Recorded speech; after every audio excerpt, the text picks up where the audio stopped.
আসসালামু আলাইকুম, সবাইকে অনেক অনেক শুভেচ্ছা। আজকে আমি কথা বলবো ইনঅ্যাটেনশন নিয়ে।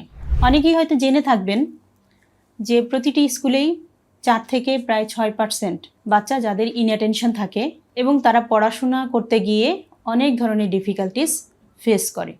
তো এইরকমই একটি বাচ্চা সম্পর্কে আমি বলবো। রিসেন্টলি আমার কাছে একটা বাচ্চা আসছে, যেটা একদম রিয়েল ঘটনা।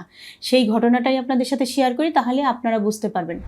আসলে আমরা যদি সচেতন না হই তাহলে সেক্ষেত্রে অনেক সময়ই আমাদের এইরকম ডিফিকাল্টিসের ভিতর দিয়ে যেতে হয়। আর যারা শুরু থেকেই এটার জন্য মেজার নিয়ে থাকেন তারা অ্যাটলিস্ট ক্লাস 2, 3 বা 4, 5-এ যে এই ডিফিকাল্টিসটা একটু কম ফেস করেন।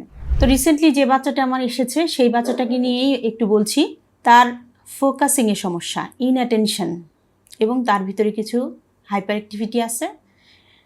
সে পড়াশোনা ভালোই করছে, কিন্তু হঠাৎ করে দেখা গেল সে যখন 3-4-এ উঠেছে তখন যে তার ইনঅ্যাটেনশনটা আস্তে আস্তে আরও যেন একটু বেশি হতে শুরু করলো। সে টিচার যে তাকে বোর্ডে লিখে লিখে পড়াচ্ছে, সে বোর্ডটাকে ফলো করছে, কিন্তু অনেক সময়ই আবার সে টিচারের কথাগুলো ফলো করতে পারছে না।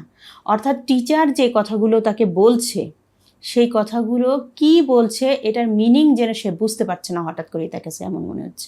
এবং বোর্ডের সম্পূর্ণ লেখাগুলো সে তুলে নিয়ে যাবে, যে এই ক্লাসের ওয়ার্কগুলো যে তুলে বাসায় নিয়ে যাবে সেটাও সে পারছে না।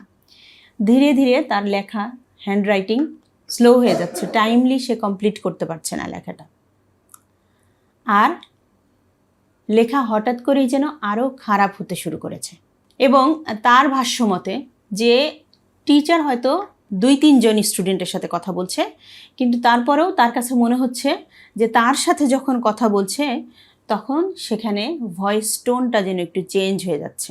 মানে আলটিমেটলি সে নিজের মনে মনে চিন্তা করছে যে তাকে প্রায়োরিটি দেওয়া হচ্ছে না। অন্য সব ক্লাসমেটদেরকে প্রায়োরিটি দেওয়া হচ্ছে, তাকে প্রায়োরিটি দেওয়া হচ্ছে না। আবার অন্য স্টুডেন্টদের সাথে কথা বলতে গেলেও দেখা যাচ্ছে সে তাদের কাছেও প্রায়োরিটি পাচ্ছে না। অনেক সময় বুলিংয়ের শিকার হচ্ছে। কোনো কোনো সাবজেক্টে সে একেবারেই মনোযোগ দিতে পারছে না, যার কারণে স্পেসিফিক সাবজেক্টেও অসুবিধা হচ্ছে।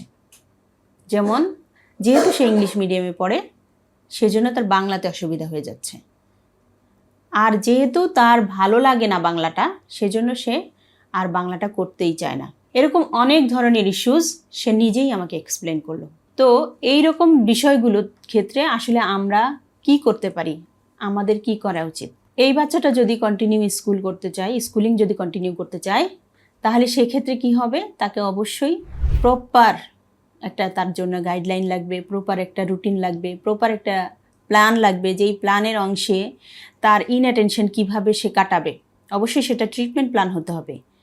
সে ফোকাস আরও বেশি কিভাবে করতে পারে তার পড়াশোনার, সেগুলোর জন্য কিন্তু তাকে হেল্প করতে হবে। এখন যদি বাবা মা বুঝতে না পারে যে তার হেল্পের প্রয়োজন, তাহলে কিন্তু হেল্পটা সে পাচ্ছে না, এবং পরবর্তীতে তার ক্লাসে এগিয়ে যাওয়া, মানে পরবর্তী ক্লাসে ওঠাটা কিন্তু টাফ হয়ে যাচ্ছে। তো আমি যেটা বলতে চাচ্ছি যে এরকম বহু বাচ্চা আছে যারা ইনঅ্যাটেনশনে ভুগছে। হয়তো তাদের ভিতরে অনেক বেশি চঞ্চলতা দেখা যাচ্ছে না, কিন্তু তারপরেও তারা নিজেরা এরকম নানান রকমের সমস্যায় নিজেদের ভিতরে সমস্যাগুলো পুষে রাখছে এবং একটা সময় আউটব্রাস্ট হয়ে যাচ্ছে, এবং তখন বিহেভিয়ারাল ইস্যুস চলে আসতেছে। সেই জন্য দর্শক, আপনাদের যদি আশেপাশে এরকম বাচ্চা থাকে, কিংবা আপনারা যদি নোটিস করেন আপনাদের বাচ্চাদেরকে, তাহলে অবশ্যই প্রফেশনাল হেল্প নেবেন। এবং প্রফেশনাল হেল্প নিলে যেটা হবে যে সে এখন 2-3-তে পড়ে, এরপর তো আস্তে আস্তে সে পিউবার্টিতে চলে যাবে, তার বয়সন্ধি কাল আসবে। সেই সময়ের ইমোশনাল চেঞ্জগুলো, সেগুলো কিন্তু একেবারেই ভিন্ন ধরনের।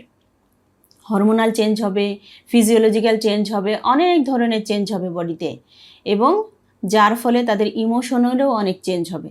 তো এই সমস্ত বিষয়গুলোকে যদি একটা নির্দিষ্ট মাত্রায় রাখার চেষ্টা করেন, ভালোভাবে সে সমাজে বিহেভিয়ার করুক, আপনার কথা শুনুক এবং সুন্দরভাবে চলুক, এইটা যদি আপনারা চান, তাহলে সেক্ষেত্রে এই বাচ্চাটির জন্য কিন্তু হেল্প লাগবে। তাহলে অবশ্যই আপনারা এটা চিন্তা করবেন, এবং যদি মনে হয় এরকম, তাহলে অবশ্যই আমাদের হেল্প নিতে পারেন। আমরা আছি আপনাদের পাশে। ধন্যবাদ সবাইকে।